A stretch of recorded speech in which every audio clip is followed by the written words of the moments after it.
Menurut saya Pak Arsad adalah orang yang sudah mengalami mungkin berkali-kali dalam hidupnya ya. Berusaha belum tentu berhasil, tapi tidak berusaha pasti gagal. Karena itu beliau berusaha. Pertama, dia akan jadi menteri investasi. Yang kedua, Kakanda Bahlil akan menjadi menteri yang lain. Anies, Ahok, dan Ridwan Kamil. Nah pada hari ini Anies nomor 1, tapi bisa dikalahkan atau tidak? Ini penting nih. Bisa dikalahkan. Survei kan saya udah ngomong. Iya. Kalau insting saya, Kaisang itu bukan Jakarta, tapi di Jawa Tengah. Jawa Tengah. Angka bagus. Iya. Dan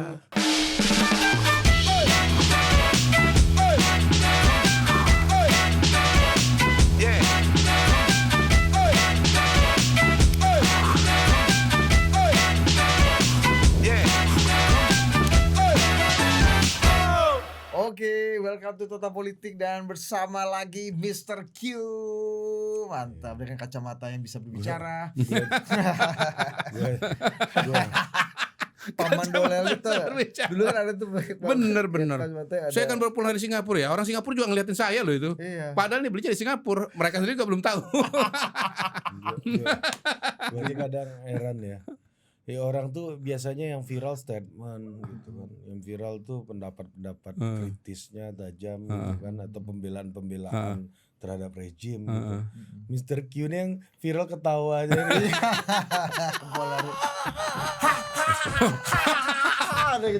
Tapi kan di balik ketawa itu dong yang penting.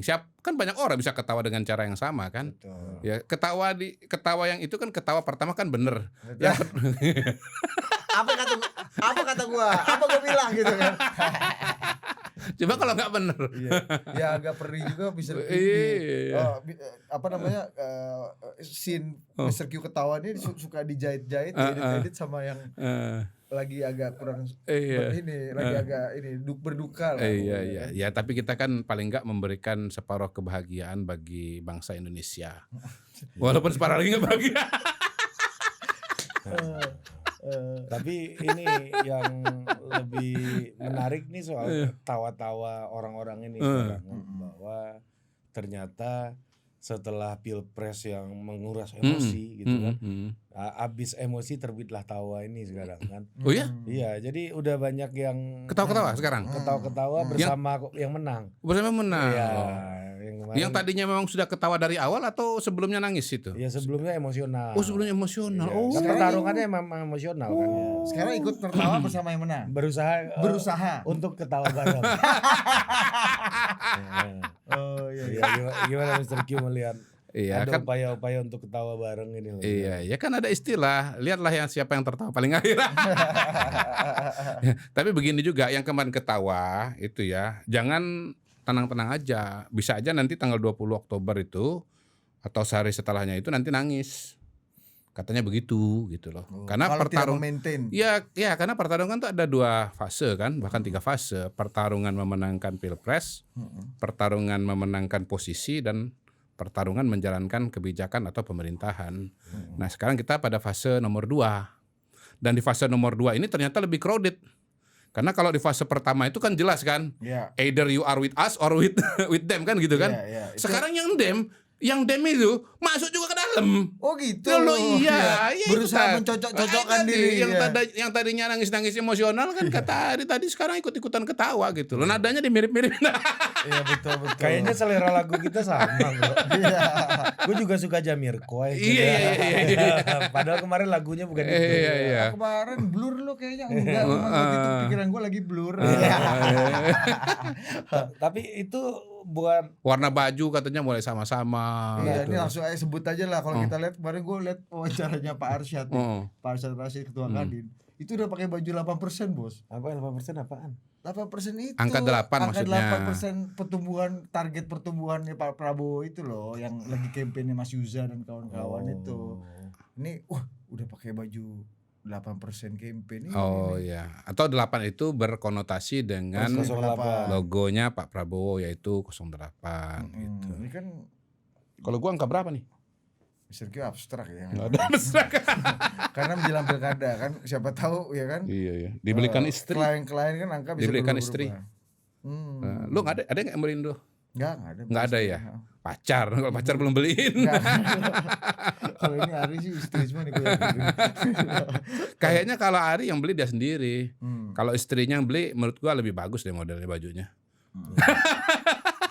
Maksud lu seleranya bininya Ari nggak bagus. Gimana Mas Q melihatnya gitu? Kayak misalnya Pak Arsyad gitu. Ya biasa.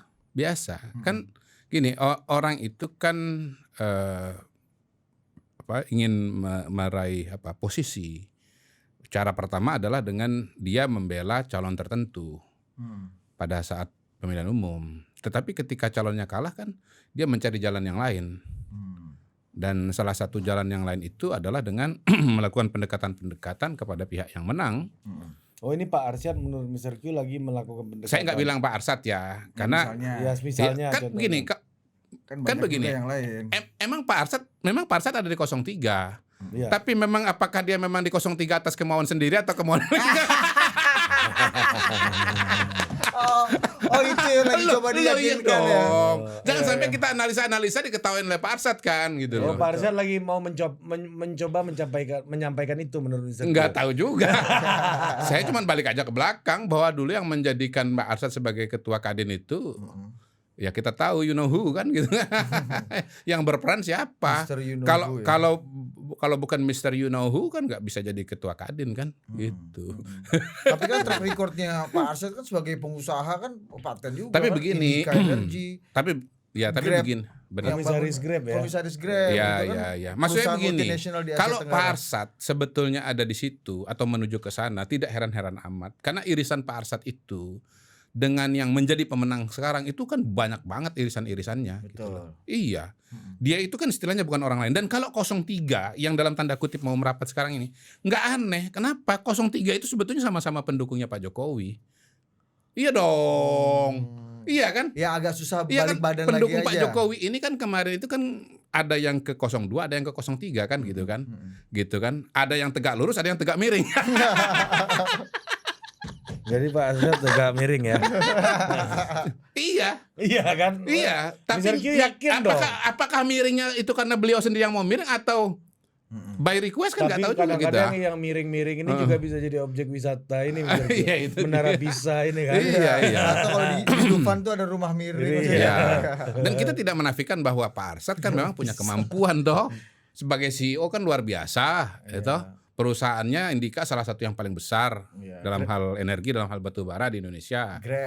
Grab, ya kan. Yang kedua, beliau sendiri juga ketua Kadin. Kalau udah bicara ketua Kadin kan bicara organisasi yang sangat besar, organisasi yang sangat mapan.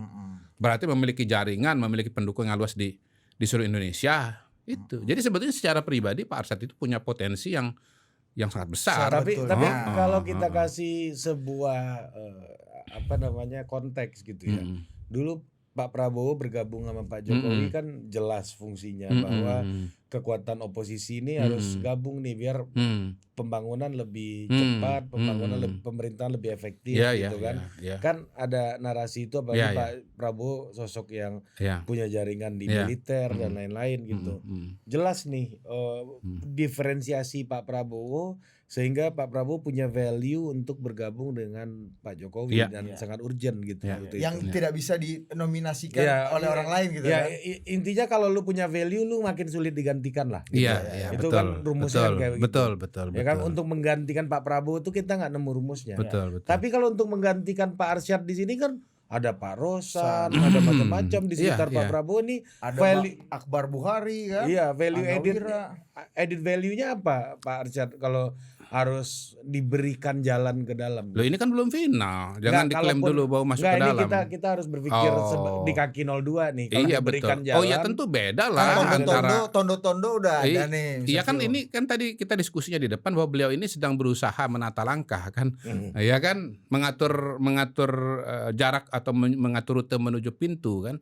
Soal pintunya terbuka atau tidak kan kita nggak tahu gitu. Yang jelas kan memang nggak bisa dibandingkan dengan Pak Prabowo. Kalau Pak Prabowo itu hemat saya memang betul tadi bahwa persatuan Prabowo dan Jokowi itu karena Pak Jokowi dan Pak Prabowo itu adalah simbol rekonsiliasi bagi bangsa ini. Nggak bisa diambil oleh orang lain, itu nggak bisa itu. bahwa Pak Jokowi mewakili kelompok ini, bahwa Pak Prabowo mewakili kelompok ini dan mereka harus bergabung, itu nggak bisa diwakili. Gitu. Iya itu. Nah karena punya itu value, kan? value itu tidak ada di Pak Arsad. Iya, apa value-nya apa Pak Arsad? Ya dia ketua Kadin sekarang ini. Iya, value apa gitu untuk bergabung setelah pengusaha dan ketuanya pengusaha. Ya, Tetapi peran dan fungsi Pak Arsad itu bukan berarti tidak bisa digantikan oleh yang lain. Betul, itu poin. Karena itulah kemudian skenario bahwa Pak Arsad masuk ke dalam itu tidak sebesar skenario Pak Prabowo masuk ke dalam. Itu Gitu. Atau jangan Pak Bos. Arsad udah Pak Arsad mungkin Gitu, jadi di Bos. level pengusaha aja bisa juga kasih kontribusi Betul, kan sebenarnya betul. kan. Dan bisa juga kan kacamatanya begini, Pak Arsad bukan bergerak atas nama beliau pribadi, tapi pada posisi beliau sebagai ketua Kadin, gitu. Bagaimana organisasi Kadin ini dalam tanda kutip tidak tersisihkan atau tidak kemudian berada di luar lapangan. Kan Pak Rosan Kadin juga. Akibat posisi Pak Arsad yang tadinya berada di kubu yang lain, misalnya begitu. Pak Anin juga Kadin kan. Iya. Banyak lah. Betul. Artinya sosok Pak Arsad tuh betul kita bisa simpulkan sebenarnya kita nggak nemu narasi besarnya dia untuk bergabung. Betul. Dan yang kedua nilai tambahnya Iya. tidak seperti halnya Pak Prabowo dulu bergabung ke Pak Sesignifikan Jokowi. Pak Prabowo ya. Betul. Betul. Ya, jadi kita kan nggak ngobrol dengan Pak Arsad kan, kita nggak tahu. Ini kan kita semua ngira-ngira membaca aja. dari Iya. jauh kan gitu loh. Ada juga misalnya Iya. kemarin Mat Ali Ya. kan Sebenarnya belum masih belum, Pak Arsad masih ya. Arsad. Ini kita mau membuat perspektif menjadi sangat luas kan. Iya. Biasanya kan dalam bincang-bincang kita ini kan ada hal-hal yang orang lain nggak pikirkan kan tiba-tiba muncul kan dari kita kan. Kasih ketawa dulu coba. Tambah kayak tangannya. Kaki ya. Kalau itu nggak bisa di setel itu. Iya. Itu kalau itu Itu harus betul-betul asli, dari hati. Itu harus dari hati betul. Ada itu. hal yang sangat ditertawain sudah. Ada. Kayak gitu lah sendiri ya. Ada variabel yang lain misalnya. Bisa juga untuk keamanan posisi di Kadin. Sudah keluar juga wacana bahwa kemudian yang mengusulkan Anin sebagai ketua umum Kadin. Wah. Yang belum yang dengar dalam kan? yang dalam hal ini Mas Anin dari awal trajektorinya sama Pak Prabowo. Jangan-jangan ini bukan soal menteri ya, soal ketua Kadin ya. Lu iya dong. Ini loh. Mas Anin, Pak Arsyad, kita rasain sorry ya. Mohon maaf. Gitu. Jadi gini, Pak Ical itu, Bang Ical itu dekat sekali dengan Pak Prabowo. Salah satu strong ally-nya Pak Prabowo dari lama itu Pak Abu Rizal Bakri. Iya. Sekarang Pak Prabowo jadi presiden. Gimana? Hopeng ini. Iya. Jadi ini nggak serumit Dan menteri kita atau tahu jabatan bahwa gitu ya. Anin kemarin kan berhadapan dengan Arsyad. Iya. Gitu. Anin Junto Rosan Oh, berhadapan dengan Arsyad. Begitu dilihat dinamika politiknya yang sekarang terpilih adalah Prabowo, ya bukan mustahil bahwa untuk sinkronisasi pemerintahan, ya kan, sinkronisasi itu bukan hanya di pemerintahan, tetapi juga sinkronisasi sampai organisasi kemasyarakatan. Gitu, iya. Di Kadin ini. Iya. Oke. Bukan mustahil juga ke sana. Udah, kasihan. Kok kasihan? Kasihan karena spekulasinya makin melebar gitu. Dirasain ini Iya, kalau iya. Bang Mat Ali deh misalnya. Hah? Bang Mat Ali ini kan kaget juga head Oke. coach-nya Anies. Rekom pertama Menurut dari- Didit kenapa? Ya jadi gua lagi. Enggak, gua pengen nanya Mr. Q. Enggak nih. apa-apa lah. Ini Budi Ini kan kita podcast diskusi. Terakhir beropini itu dia injak se-Indonesia. Iya. Beropini dengan korek kuping ya. Oke, Ari kalau gitu. Kalau Ari beropini itu rame se-Indonesia, oke. Iya, terakhir kayak gitu, tapi Gimana? jangan sampai lagi. Gimana Kita kira-kira? pengen minta perspektif dari Mr. Q nih. Kalau menurut saya agak lain ceritanya. Agak lain ceritanya. Jadi Pak Mat Ali itu bisa dilihat dari variabel di luar dirinya, tetapi juga bisa dilihat dari variabel di dalam Partai Nasdem.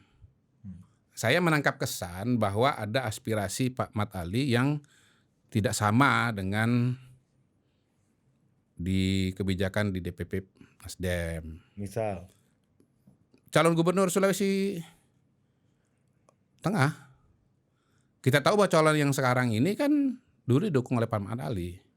Mungkin Pak Mat Ali tidak puas atau merasa tidak perform, dan mungkin juga ada dukungan dari pendukung-pendukung Mak Ali atau dari masyarakat di Sulawesi Tengah bahwa yang lebih tepat jadi Gubernur Sulawesi Tengah itu adalah Pak Mat Ali. Tetapi mungkin DPP punya pandangan, punya penilaian bahwa yang akan jadi dicalonkan sebagai gubernur adalah yang sekarang gitu. Dan saya mengatakan begitu karena apa? Karena kita lihat bahwa Pak Matali juga ya kelilingnya kan ke beberapa partai kan. Ya. Termasuk misalnya ke PSI toh. Gitu. Jadi bisa aja hubungan pertemanan dengan Dasko misalnya kan sebagai sesama pimpinan di DPR. Bisa juga ada persoalan-persoalan yang lain. Tetapi saya lihat yang agak dominan ya. Yang agak dominan itu kelihatannya mulai ada perbedaan pandangan antara Pak Matali dengan DPP. Nasdem khususnya soal Gubernur Sulawesi Tengah. Meskipun pada akhirnya rekom dari Nasdem sudah keluar kan. Udah keluar ya? Udah. Ya. Yang kasih gini Pak Victor Laiskodat. Ya, oke. Dan Bang Willy. Terus kenapa lu masih bahas itu? Enggak kan nanya ini Apalagi gimana bisa dapat ke Bang Dasko ini loh, ke wakilnya kan Gerindra. Udah cocok berarti. Udah cocok. Iya. Ya. Mungkin maksudnya ini kan menjelaskan fenomena-fenomena sebelumnya lah ya. Gerindra maju Dinamika sendiri di sebelumnya. Banten kan nggak mau jadi diterima jadi wakilnya Bu Airin kan. Iya. Coba kalau diterima nggak ada tuh pertarungan ini kan. Iya. Bisa ini kita Benar-benar. Betul. kolektif kolegial ini. Betul. Ya mungkin Nasdem kan nggak mau kehilangan Pak Matali juga kan pada akhirnya toh. Karena itulah kemudian akhirnya diambil keputusan untuk saya nggak tahu bagaimana mekanisme di DPP Nasdem hari ini mengenai pilkada. Kalau di masa lalu itu ada tim 7. Di masa lalu tuh pernah ada tim 7. Di mana tim 7 itu boleh dibilang sangat otonom dalam mengambil keputusan. Zaman Pak Enggar kali ya. Zaman Pak Enggar, almarhum Ferry Mursidan Baldan, hampir-hampir mutlak dan murni karena faktor survei. Kualitatifnya itu agak tipis gitu ya, kuantitatifnya dominan. Sampai satu titik di mana pernah ada satu keputusan pilkada di satu provinsi, di mana ada temannya Pak Surya Paloh, teman baik sekali, teman dekat. Teman penting lah kalau nggak pun dibilang teman dekat, teman penting itu punya permintaan untuk calon gubernur tertentu itu didukung oleh Nasdem. Tapi karena sudah diambil oleh keputusan oleh tim 7, Pak Surya Paloh karena waktu itu tidak terlibat dalam proses tim 7 itu nggak bisa mengubah keputusan itu, dan itu membuat hubungannya menjadi mutung itu pada waktu itu.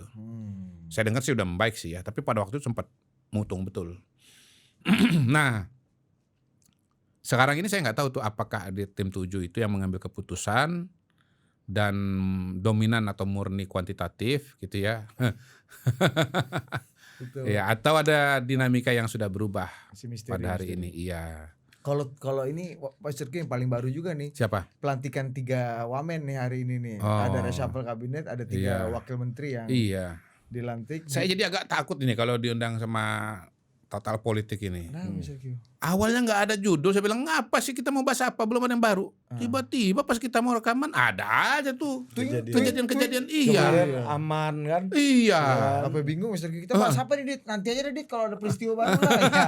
Iya, dia Tahu-tahu tiap keluar. sampai sini ada peristiwa baru kan? Iya. Tiap mau kesini ada peristiwa baru. Minggu lalu kabinet Bu Mega baru kan? Iya, baru. Iya. War kabinet ini kan? Sebelumnya aman. Sebelumnya tiba-tiba Anies Aman. dideklarasikan PKS dengan Soebul Iman. Itu pas banget tuh hari-hari Iya, itu hari ini tiba-tiba muncul ada reshuffle, ada pelantikan 3 wakil menteri baru. Si aset istana. Iya.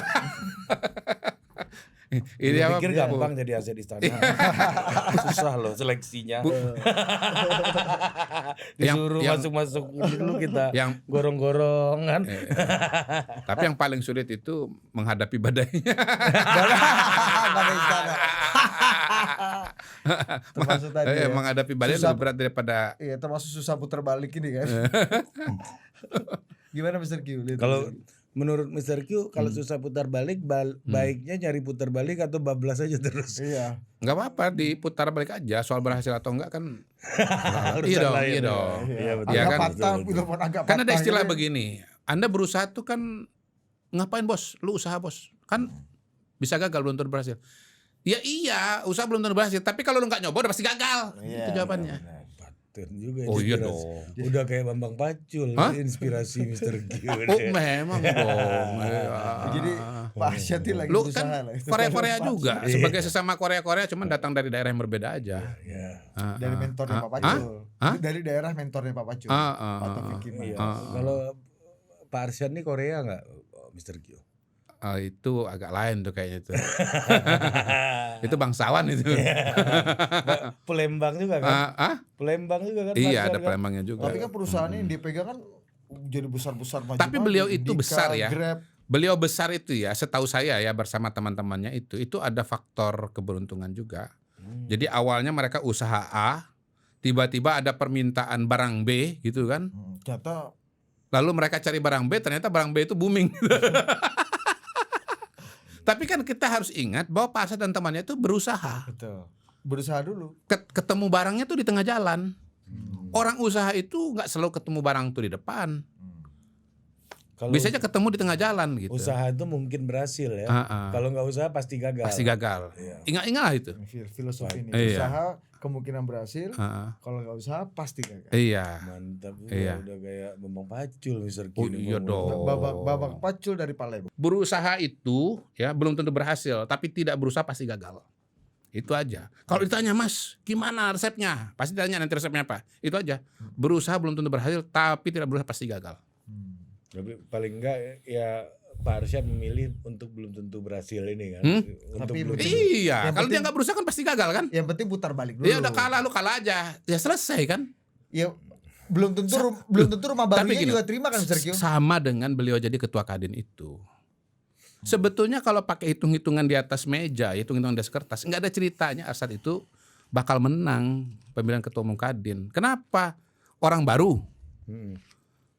Yang kedua, ya dia orang baru. Anin orang lama. Bukan cuma sekedar lama, bapaknya Darah biru, tokoh darah biru. besar dari Kadin. Nah yang kedua, ya toh beliau ini kalau Anin tuh udah kerja udah dari lama, setahun apa setahun setengah sebelumnya, udah keliling konsolidasi. Beliau baru belakangan. Tetapi karena beliau berusaha punya kemauan, ya akhirnya pintu langit itu terbuka gitu loh. Karena beliau gedor pintu langit itu terbuka. Oke. Menurut saya Pak Arsyad adalah orang yang sudah mengalami mungkin berkali-kali dalam hidupnya ya. Berusaha belum tentu berhasil, tapi tidak berusaha pasti gagal. Karena itu beliau berusaha. Nah, kalau 3 wamen ini gimana Mr. Q? Yang paling baru nih. Ada Mas Tommy Jiwandono, ada Mas Sudaryono, ada Pak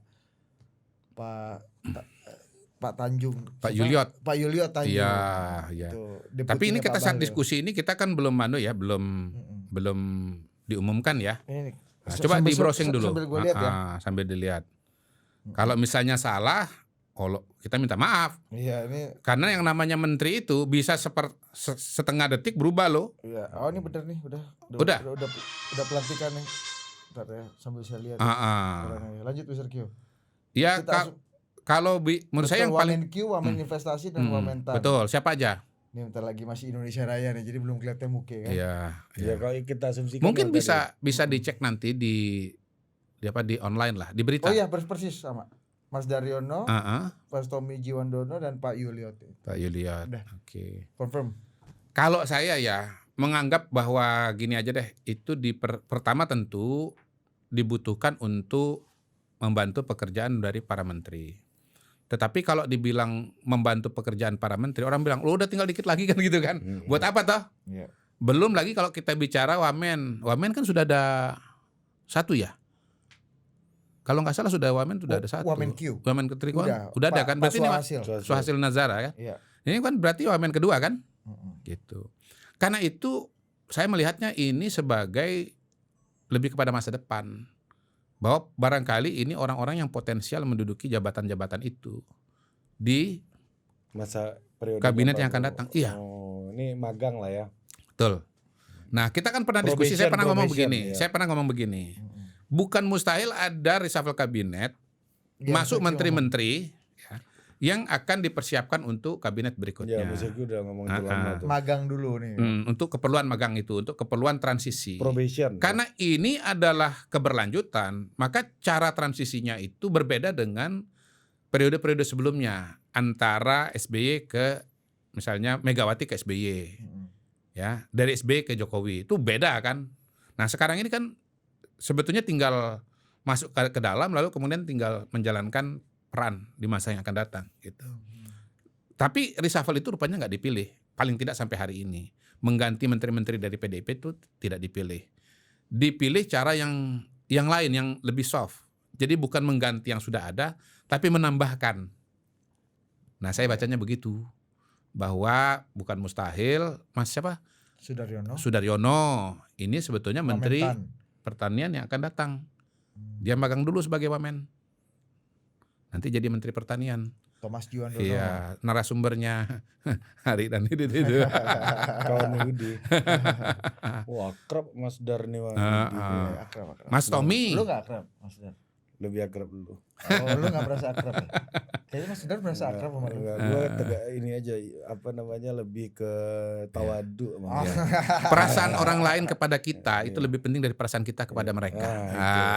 Itu Wisdom dia. kedua. Itu Wisdom dia. pertama tadi memulai itu mungkin berhasil, tapi tidak memulai pasti gagal. Pasti gagal. Yang kedua, perasaan orang kepada lain. kita lebih penting daripada perasaan kita kepada orang lain. Betul. Mantap. Orang seringkali merasa perasaan dia yang penting kepada orang lain betul. itu. Gua kan merasa deket sama lu, kan gua deket sama lu, kok lu gak deket sama gua? Belum tentu. Cara berpikirnya salah. Iya, belum tentu. Di sinilah orang banyak yang kecele ini kan. Iya. Merasa sur-sur sendiri. Oh iya, betul. Yang paling kasih jago kesan-kesan gitu siapa politisi Mr. Q di Indonesia yang Pak paling Jokowi maksud lu kan? Udah lo kalau udah tahu tuh jangan Pak Jokowi gitu Mr. Q kan? Harusnya gitu aja, yakin. Tapi kalau orang yang pengalaman gua ya, yang paling bisa memberikan perasaan orang nyaman, dekat, lalu kemudian pokoknya seneng banget itu sebenarnya Pak SBY. Orang tuh bisa datang kepada Pak SBY marah-marah. Begitu ketemu ngobrol 1 jam. Ya nggak apa-apa. Oh gitu. Iya. Jago lebih sur-suran tuh Pak SBY. Pak SBY. Kalau Pak Surya Paloh gimana? Nggak tahu saya. Saya Surya. nggak begitu dekat dengan beliau. Nggak Kalau begitu dekat saya beliau. Pak Taufik ya Mas? Pak Taufik memang genuine. Memang genuine. Marah ya marah. Iya dia apa Nggak suka adanya. ya nggak suka. Betul. Dan dia orang yang dia nggak yang impresi singkat, enggak. Pak Taufik tuh panjang dia. Maksudnya gimana? Ya interaksi yang panjang. Bukan impresi sekali 1-2. Karena kan orangnya kan senang komunikasi kan. Oh, suka telepon-telepon random telepon, menyapa. Iya. Telepon random Dia tuh enggak touch and go, enggak. Dia tuh enggak touch and go. Dia itu continue gitu loh. Continue. Halo Dinda.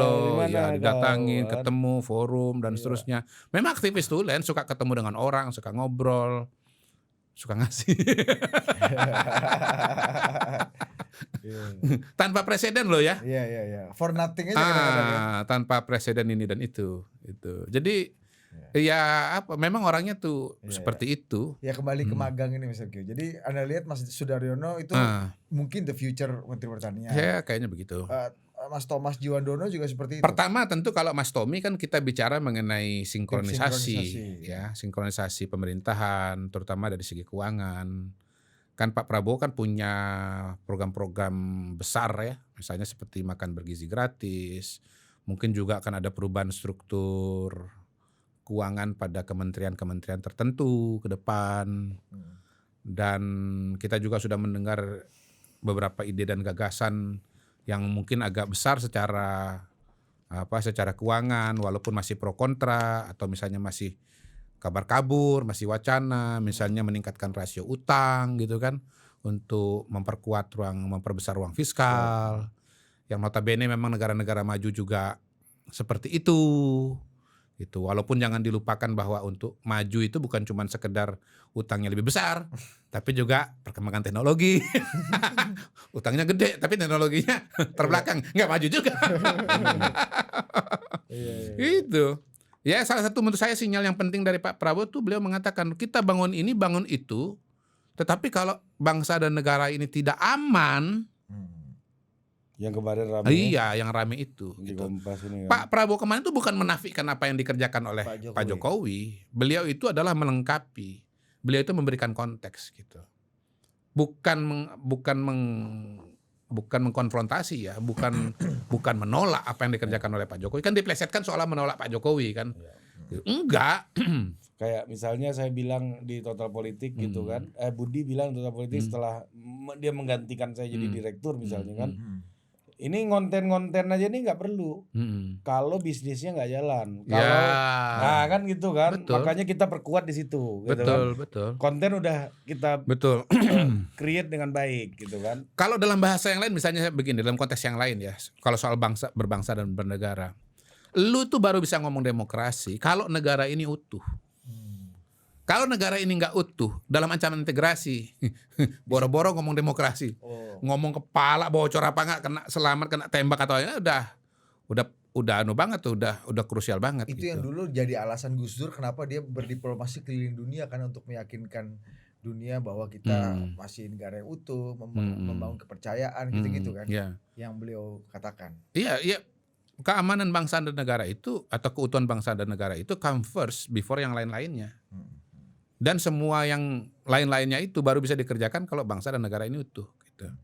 Contohnya begitu. Dan sebetulnya itulah menurut saya konteksnya Pak Prabowo juga bicara bahwa keamanan itu sangat penting, karena kalau nggak aman bangsa ini mengalami disintegrasi, bangsa ini mengalami invasi dari luar, bangsa ini lemah secara kekuatan hankam, ya kita nggak bisa bicara hal-hal yang lain-lainnya. Gitu. Kita bicara ini ya, urutan-urutan prasyarat pembangunan, kira-kira begitu. Nah, jadi gimana tadi? Ya kalau bicara Tommy Jiwandono, menurut saya nomor satu membantu proses sinkronisasi. Beliau juga kan bagian dari tim sinkronisasi yang diketuai oleh Pak Dasko. Udah ketemu dengan Bu Sri Mulyani. Nah, kemudian beliau juga latar belakangnya ekonomi. Kalau menjadi Menteri Keuangan sangat masuk di akal. Ya kita anggap aja bahwa Mas Tommy ya dari segi pendidikan, dari segi kedekatan, dari segi usia sudah sangat memenuhi persyaratan untuk menjadi Menteri Keuangan. 100% orang presiden lah. Iya. Pak Yuliot yang mungkin bukan orang yang bukan bau politik ya. Iya, itu deputinya dia Pak birokrat, Bahlil ya. Iya. Deputinya Kakanda Bahlil ini. Iya. Itu maknanya dua. Pertama, dia akan jadi Menteri Investasi. Yang kedua, Kakanda Bahlil akan menjadi menteri yang lain.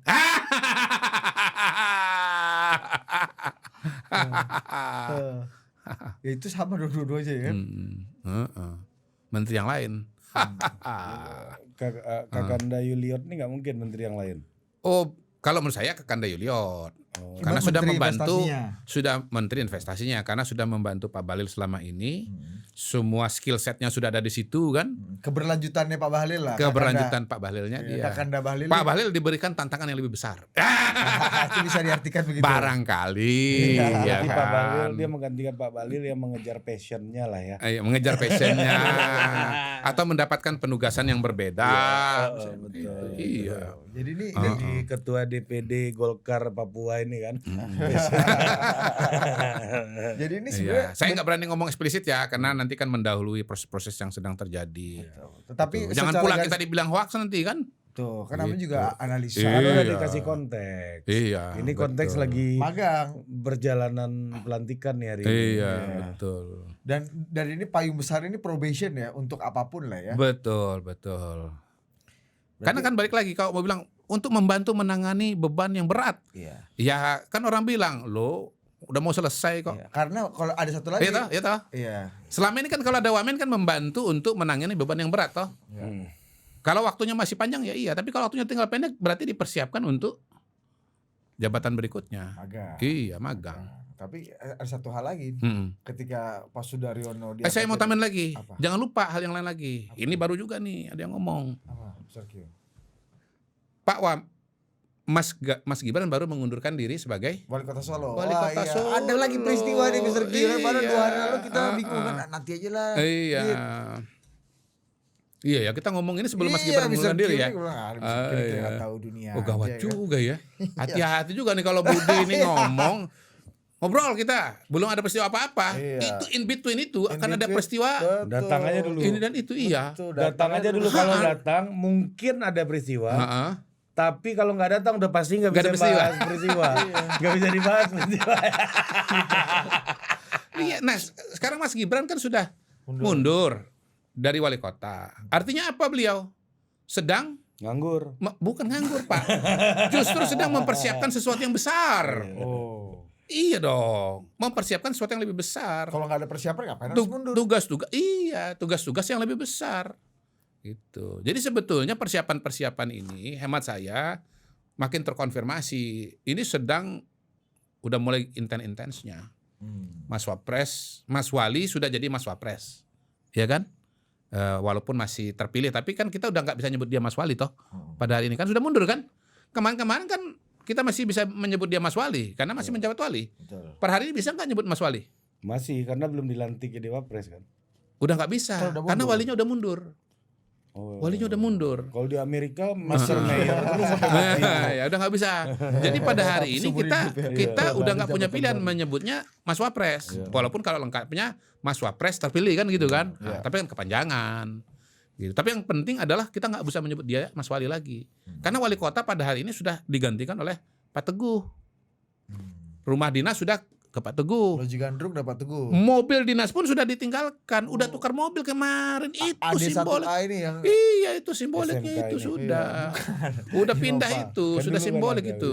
AD1A. Udah pindah itu, sudah simbolik betul, udah pindah mobil itu. Dan artinya apa? Mas Wali sedang mempersiapkan sesuatu yang Iya. besar. Ada simbolik lain juga ya Mr. Q ya. Kalau kita lihat Mas Sudaryono jadi Wamentan ini berarti Jawa Tengah udah solve nih ya. Kan beliau calon gubernur tadi ya kan. Soft 75%. Hmm. Karena perlu yang arrangement yang Nah, lain. gimana maksudnya Hah? gimana? Maksudnya gimana? Maksudnya gimana? 75% nih ukurannya apa? Ya, Oh, pertama solve-nya seperti apa dan kedua iya. arrangementnya seperti apa. Ya kan gini, kalau kita bicara mengenai pilkada, saya kemarin tuh di salah satu stasiun televisi itu diwawancarai. Wawancara pertama dengan politisi partai G, saya nggak sebut nama partai ya, inisial aja partai G. Gitu. Kemudian ada wawancara dengan politisi dari partai P, gitu. Ngomonglah politisi partai G, ngomonglah politisi partai P ini tentang satu wilayah ini. Ya saya sebut aja wilayah Jawa Barat. Begitu saya yang ditanya, saya bilang, wow saya lihat bukan faktor itu. Saya lihat faktor 08. Iya dong, Jawa Barat basisnya 08 dong. Pasti dia mau merawat basisnya itu. Karena itu hemat saya, ya kita harus menghitung secara cermat kacamatanya 08. Memang di partai G ada bos, di P ada bos. Tapi 08 big boss. Ketawa aja. Iya dong. Apalagi Jawa Barat ini juga wilayahnya Bang Ara kan. Bos. SMS ini Big ya. boss. Big boss. Jadi ya Swing state itu ya. P boleh ngomong A ya kan. G boleh ngomong C, tapi kalau 08 ngomong X kan Rata. X itulah yang bisa terjadi toh gitu. Nah, jadi maksud saya kalau kita bicara Jawa Tengah, itu basisnya siapa? Bang Ara. Basisnya Pak Jokowi, Jawa Tengah. Oh Jawa Tengah. Jawa Tengah, ya, Pak Bang Jokowi Ara. gitu. Nanti Iya. Bang Ara ini. Basisnya Pak Jokowi gitu. Nah, ya bagaimana kira-kira ya desainnya saya yakin Pak 08 pun juga memikirkan bagaimana di Jawa Tengah itu Diberikan otoritas. atau Dengan diberikan salah satunya- ruang. Salah satunya Mas Nggak, Daryono ditarik belum ke tentu atas. diberikan otoritas ya, tapi ruang, diberikan ruang, gitu loh. Salah satunya gesturnya dengan Mas Daryono jadi Ini kan Wamentan. saling saling mendukung, saling membackup gitu kan. Ya, Gitu. berarti Partai Gerindra nih kayaknya udah kemungkinan besar ke Pak Lutfi untuk di. Saya nggak berani ngomong, semuanya kan masih berproses. Tetapi tapi menurut saya analisanya sudah mulai menyempit Iya. Ya.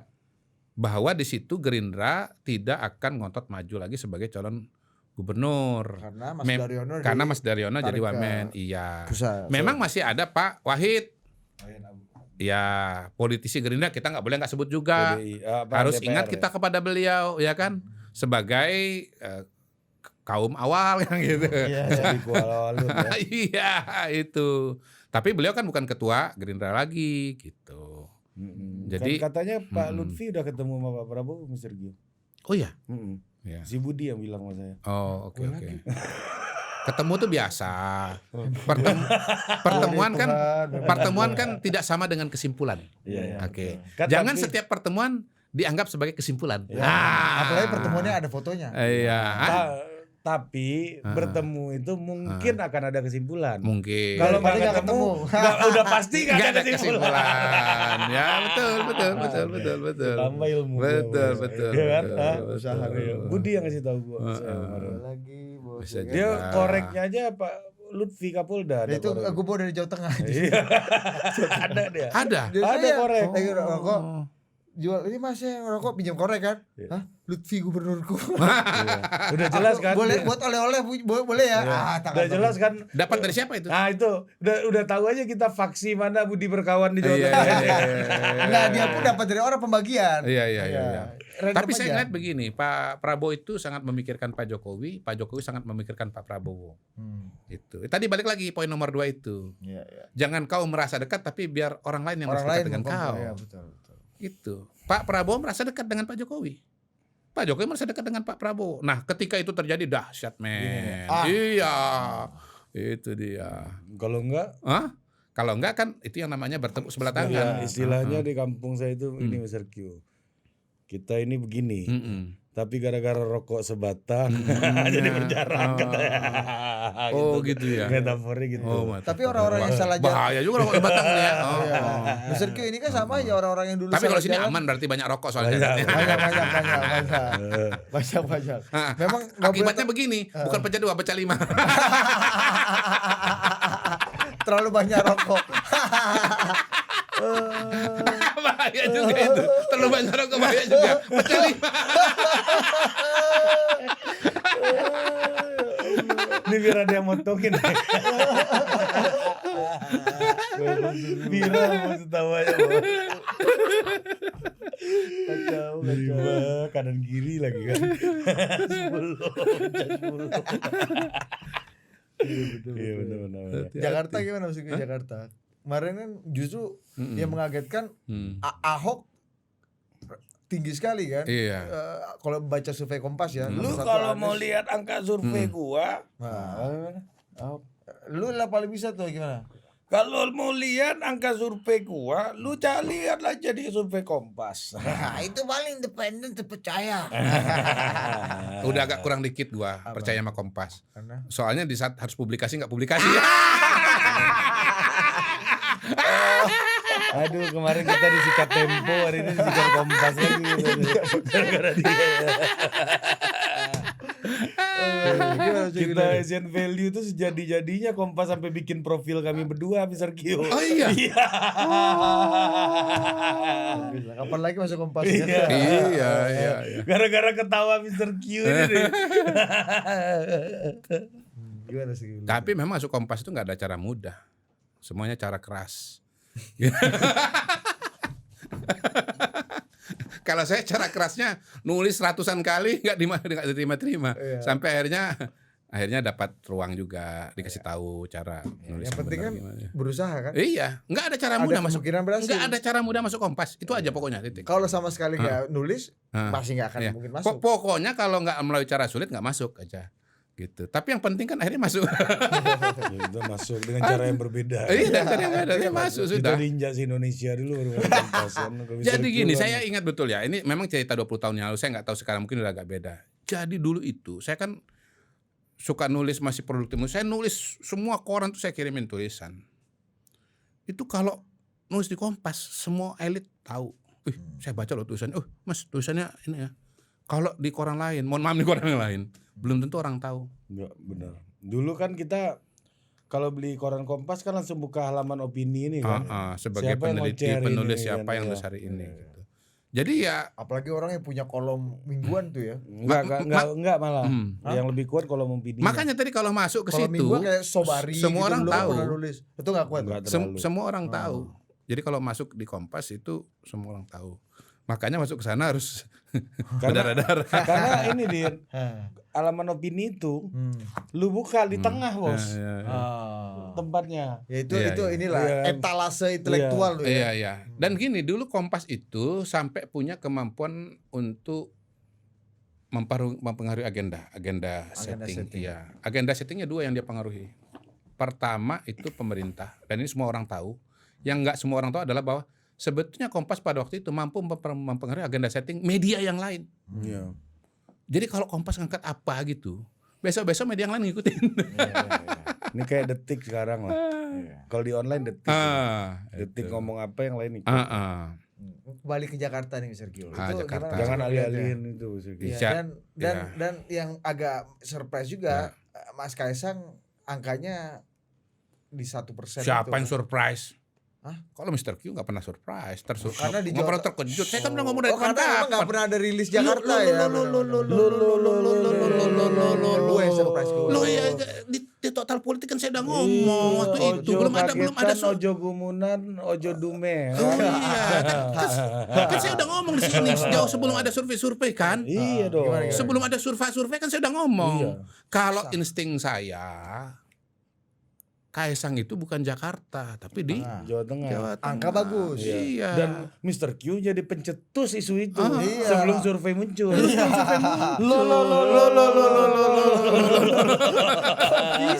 Kok bisa? Oh ini akhirnya mustahil. Jangan sampai saya ini dituding lagi sebagai sebagai pengatur hasil survei dan pilkada ya, atau pilpres ya. Kayak ini ilmu aja, ini insting aja, akumulasi dari pengalaman, analisa. Ya kalau terjadi tuh hanya konsekuensi alamiah saja gitu. Ya. Ini ibarat ini bos orang nih kan. Kalau dia kalau jalan keluar, tangannya diginiin keluar jendela aja nih di mobil kan. Hujan ntar. Hujan. Udah tahu dia ini Iya tondo-tondo ini. Buka dulu apa namanya nih? Sunroof. Biar Oke. kita lihat-lihat hujan. Tapi ya kalau kan? ada Ahok yang cukup tinggi, PDI nggak masuk ke 3 di 5 yang Mr. Q Jadi gini, katakan soal waktu itu. pilkada ya, per hari ini saya katakan ini, mulai hari ini kotak Pandora pilkada udah mulai terbuka. Kenapa? Hasil-hasil survei sudah keluar. Sebelum minggu ini, ya, sebelum minggu kemarin lah anggap, semua pembicaraan mengenai daerah-daerah penting dan daerah besar di Jawa itu sifatnya spekulatif, kualitatifnya agak banyak. Sunarionya terlalu banyak juga. Sunario itu skenario yang belum jadi sunario. Sunario Astaman. Sunarionya terlalu banyak. Tetapi begitu hasil survei keluar, kemungkinan itu sudah makin mengerucut gitu. Apalagi sudah ada angka-angka, sudah ada nama-nama. Nah, itu diperkuat oleh harian Kompas tuh. Kompas ini kemampuan agenda settingnya dia Paten kuat, juga di Kompas. paten. Ada profil kan. Iya. Kompas.com. Iya, mantap. dengan cara yang sulit dan berat Iya, ya. Ya. Pasti berat. Selamat Iya. ya. Jadi Kompas menunjukkan di Jakarta bahwa 2 nama tertinggi masih mantan gubernur, Anies dan Ahok. Nomor 3 tetap ada peluang bagi calon yang lain, terutama Ridwan Kamil. Sebetulnya di survei yang lain ada angka-angka yang nggak berbeda, tetapi komposisinya kurang lebih sama gitu.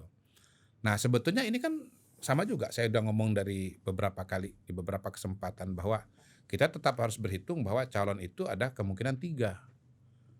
Dan dari 3 itu ya kemungkinan Anies, Ahok, dan Ridwan Kamil. Nah pada hari ini Anies nomor 1, tapi bisa dikalahkan atau tidak? Ini penting nih. Bisa dikalahkan. Nah ini pasti rame nih nanti kita ditonton dan diserang oleh pendukung Abah ini. Anak Abah. Iya, coba tanya. Apa buktinya? Apa indikatornya? Apa indikasinya Mr. Q? Iya. Loh. Nggak bahaya ta? Gini dulu, tarik dulu. Iya, gitu ya. Pertama, ya, Anies itu sudah kalah di Pilpres 2024. Pengalaman saya, Pak, Bu, dalam suatu pertarungan, ini analogi ya, pilkada provinsi yang diikuti oleh para bupati dan wali kota, seorang calon gubernur boleh kalah di tingkat provinsi, tapi di kabupatennya sendiri dia menang. Kalau memang dia populer di wilayah itu. Misalnya dia kalah nih ya, dia cuma dapat berapa, 30% di pilkada gubernur. Tetapi kalau dia kuat dan populer di kabupatennya sendiri atau di kotanya sendiri, dia dapat 60%, 50%, dia menang. Iya. Di sini kalaupun menang tipis kan. Anies kan kalah di tingkat nasional. Dapat berapa kemarin? 24% ya? 25 lah. 25 lah. Ya. Di Jakarta kalau beliau betul-betul populer dan tangguh, nggak bisa dikalahkan, beliau tuh dapat 70, dapat 60. Minimal, kalaupun bukan angka itu, dia tetap nomor 1. Faktanya, dia nomor 2. Itu walaupun kan masuk suara luar negeri. Walaupun kalah tipis dengan Pak Prabowo. Dengan Prabowo. Tapi itu udah masuk suara luar negeri kan, 300 ribuan. Setahu saya enggak sih. Iya, Mr. Q. Oh gitu? Iya, udah masuk suara luar negeri. Oke, nanti dicek ya. Iya. Setahu saya. Kalau di take out suara luar negerinya, Anies yang menang tapi tipis. Tipis ya? Iya. Oke. Tipis Tapi aja. satu, angkanya tidak sebesar itu. Iya. Oke. Kedua, Gini. indikatornya? Tapi saya masih penasaran soal itu. Karena apa? Karena pileg itu yang saya pasti tahu ya. Pileg. Suara luar negeri itu yang saya tahu pasti itu adalah kalau pemilu legislatif. Kalau pemilu legislatif luar negeri itu masuk ke salah satu dapil. Tapi kalau nanti dicek lah ya. Kalau bicara Jakarta itu hemat saya dibedakan tuh antara suara Jakarta dengan luar negeri itu. Beda. Kalau di luar negeri ya Prabowo unggul 64% angkanya. Iya. Ya, saya ingat karena Mas Hasto ngomong bahwa di luar negeri Ganjar 03 menang. Oh, karena suara luar negeri itu nggak menambah di Jakarta ya? Enggak, kalau pileg iya, tapi kalau pilpres nggak ada urusannya, suara luar negeri itu digabungkan dengan Jakarta. Coba kita lihat. Nanti dilihatlah. Oke, Ya. yang kedua indikatornya bisa Tapi intinya adalah bahwa suaranya itu tidak wah. Gitu. Nah, karena itu hemat saya. Oke, nomor 2 bisa aja kita bilang, oh itu di survei Kompas dia masih angkanya masih berapa tuh? 30 kalau nggak salah ya. 28 apa 29% gitu. Tapi itu kan ada banyak nama. Bisa aja kalau namanya sedikit dia akan lebih tinggi gitu. Berarti saya lihat Pak Anies ini dia itu akan lain ceritanya kalau berhadapan dengan lawan-lawan kelas berat. Hemat saya ya, Anies itu nggak mudah kemarin survive di Jakarta karena lawannya itu kelas berat. Lawannya siapa? Prabowo Gibran. Lawannya Ganjar Mahfud. Gitu. Nah saya melihat Ahok itu bisa jadi lawan berat bagi Anies Baswedan. Ridwan Kamil bisa jadi lawan berat bagi Ridwan Kamil. Bagi Anies Baswedan. Bagi Anies Baswedan, mohon maaf. Gitu. Jadi kondisinya berbeda. Saya membayangkan ya, atau saya membayangkan ini debat Cagup Jakarta itu akan sangat menarik kalau yang tampil di atas panggung itu nanti adalah Anies Baswedan, Basuki Cahayapurnama, BTP, ya, dan Ridwan Kamil. Kenapa sangat menarik? Karena tiga-tiganya itu punya pengalaman dalam menjalankan pemerintahan. Akan lain ceritanya kalau misalnya yang maju di dalam debat kandidat adalah orang yang tidak punya latar belakang menjalankan pemerintahan di tingkat daerah. Dia akan gugup, gagap, dan gigip. Arti gigip silakan bikin sendiri. Tapi Mas Anies 5 tahun lalu nggak gagap, gugup, dan gigit ketika berdebat dengan Ahok kan? Iya, karena dia pinter ngomong. Oh, gitu. Sekarang skill set yang penting buat Mas Anies. Iya, tapi dan sekarang dia sudah punya skill set yang lain, yaitu menjalankan pemerintahan. Karena itu kalau cuman mendatangkan orang yang pinter ngomong, nggak punya pengalaman menjalankan pemerintahan, akan kalah dengan Anies. Oke. Atau orang yang pernah menjalankan pemerintahan tapi nggak pintar ngomong akan kalah juga dengan Anies. Oke. Nah, kalau bicara calon-calon yang ada, mau BTP mau Ridwan Kamil, itu punya pengalaman pemerintahan dan sama-sama pintar ngomong. Akan seru. Ada orang bilang ya, Anies itu manusia paling pintar ngomong se-Indonesia. Saya beda pendapat. Menurut saya orang paling pintar ngomong se-Indonesia itu namanya Ridwan Kamil. Kalau nggak percaya, ya kebetulan saya pernah di satu forum di mana 2 orang itu berbicara tentang tema yang sama.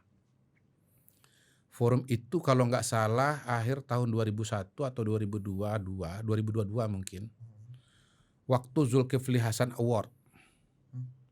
Waktu itu ada tulisan-tulisan dari seluruh Indonesia tentang Islam moderat atau Islam Watasiyah ya. Masih ada di YouTube-nya. Nanti saya kirim ke sini. Biar linknya nanti teman-teman bisa bisa tonton itu. Ridwan Kamil ngomong. Watasiyah lagi. Islam Wasatiyah, Islam tengah. Iya. Ya. Jadi itu tema dari Award Zulkifli Hasan Award, pidato kebudayaannya Zulkifli Hasan, dikomentari oleh Anies Baswedan, dikomentari oleh Ridwan Kamil. Menurut saya akan lain ceritanya nanti kalau yang berhadapan dengan Anies adalah Basuki Cahayapurnama dan Ridwan Kamil. Nah, per hari ini ya, saya ngelihat PDI Perjuangan potensi memajukan BTP itu besar. Pertama, surveinya kan tinggi kan, artinya punya peluang menang. Ibu Mega surveinya rendah aja bisa dimajuin, apalagi surveinya tinggi. Yang kedua, Ahok dekat dengan Bu Mega. Kita sudah bahas terakhir kali bagaimana waktu Bu Mega datang ke sekolah partai, satu mobil dengan Bu Mega itu cuma 2 orang. Mas Nanan, anaknya beliau, dan Basuki Cahayapurnama. Itu bukan mustahil ya, Basuki Cahayapurnama dimajukan. Gitu. Tapi bagaimana kalau yang dimajukan misalnya Pak Andika? Bisa aja, tapi satu surveinya kecil. Kedua nggak pernah pengalaman di pemilihan kepala daerah. Akan kesulitan bicara masalah-masalah yang sifatnya sangat teknis. Itu bedanya antara debat capres dengan debat kepala daerah. Kalau debat capres itu orang bisa bicara tema-tema besar, bicara normatif. Tapi kalau daerah harus lebih daerah nggak bisa bicara teknis, itu nggak, bicara normatif itu nggak bisa, harus bicara teknis. Gitu. Begitu Anda tidak bicara teknis, Anda akan drop. Nah, itu saya simpulkan demikian karena saya ingat pengalaman debat capres tahun 2017. Di mana pilkada DKI, di mana di situ ada Anies, ada Ahok, ada AHY. AHY sempat ramai kan, anak muda gitu, muncul. Tapi begitu debat AHY langsung kedodoran, langsung drop. Betul ya? Ingat ya? Langsung drop. Kenapa? AHY pengalaman di pemerintahan kurang atau sangat terbatas karena beliau di militer gitu. Kemudian ya skalanya juga masih kecil, ya kan? Kedua. Mayor tuh apa tuh? Komandan apa tuh? Peleton. Batalion. Kalau di pemerintahan daerah itu ya camat lah. Nah, itu dia. Dan Ramil. Yang kedua, tidak pernah menjalankan pemerintahan daerah. Kedodoran. Anies masih bisa terbantu kan, pintar ngomong tadi. Itu skill set kata-kata juga sebagus Mas Anies. Iya. Dan Mas AHY pada waktu itu kan juga relatif baru masuk ke pentas politik toh. Iya. Skill komunikasi politiknya juga masih relatif baru pada waktu itu, berbeda dengan sekarang. Iya. Tapi debat Pilpres juga sering istilah teknikal muncul. Iya. Coba Bapak jelaskan apa fungsinya TPID. Iya, tapi persoalan teknis di pilkada jauh lebih banyak dibandingkan di tingkat kayak Pilpres. Waktu 2000 sebelumnya tuh kita ingat debatnya Edi Rahmayadi sama Jarod soal stunting kan. Iya. Apa itu stunting kata Pak Edi Rahmayadi kan. Iya, betul. Itu teknis kan. Technical banget. Oke, Mr. Q. Kita nantikan bagaimana perkembangannya. Iya. Jadi intinya soal Jakarta ya, saya melihat kemungkinan akan ada 3 paslon ya, dan pada hari ini saya melihat PDI ada kemungkinan maju sendiri ya, dan akan ramai sekali ini dan akan terbaik kalau nanti Jakarta ini akan ada debat yang berkualitas, dan kalau sudah menghadapi lawan yang berat, Anies juga bisa kedodoran. Kemarin lawannya berat tuh ya. Yang mana? Prabowo sama Ganjar. Oh, berat dong. Capres, kelas capres, kedodoran dia. Dulu Pak Jokowi berat gak? Waktu siapa lawan siapa? Pak Jokowi kan lawannya sama 2 kali. Pak Prabowo, oh ya berat lah. Gimana nggak berat? Selisihnya nggak jauh-jauh amat kok. Selisih 2014 6%, selisih kedua 10%. Ini saya mau bicara perkara iman nih sama Mr. Q. Ya. Bisa nggak sih satu capres tuh benangnya benar-benar telak gitu di Indonesia ini? Pernah dan bisa. Siapa? SBY. Ya karena 3 calon kan. Waktu itu kan 60% kan. Ya harusnya kalau 3 calon menang telak, apalagi kalau cuma 2 calon, gitu. Iya. Udah pernah. Jadi sebetulnya menang telak atau tidak itu tergantung calonnya. 2 kali Pak Jokowi itu kan tipis sama Pak Prabowo. Karena memang dua-duanya itu punya penggemarnya sendiri-sendiri. Dan relatif sama-sama punya daya tarik yang kuat. Ini gue coba ubah. Kalau 2009 ya, 2009 memang Pak SBY jauh lebih bersinar, jauh lebih menarik dibandingkan dengan calon-calon yang lain. Berarti bisa ya kalau capres ya? Bisa. Oke. Bisa terjadi kalau ada capres yang sangat populer, yang sangat bersinar, sementara lawan-lawannya itu kualitasnya jauh. Ya, Gitu. nih. Nah termasuk di Jakarta ini, makanya saya bilang tadi, kalau di Jakarta ini, kalau lawannya Anies itu juga mampu, kompeten, kelas berat, maka Anies akan berat. Nah, pertanyaan kedua, bisa nggak partai itu dominan suaranya? Dalam pengertian? Pileg.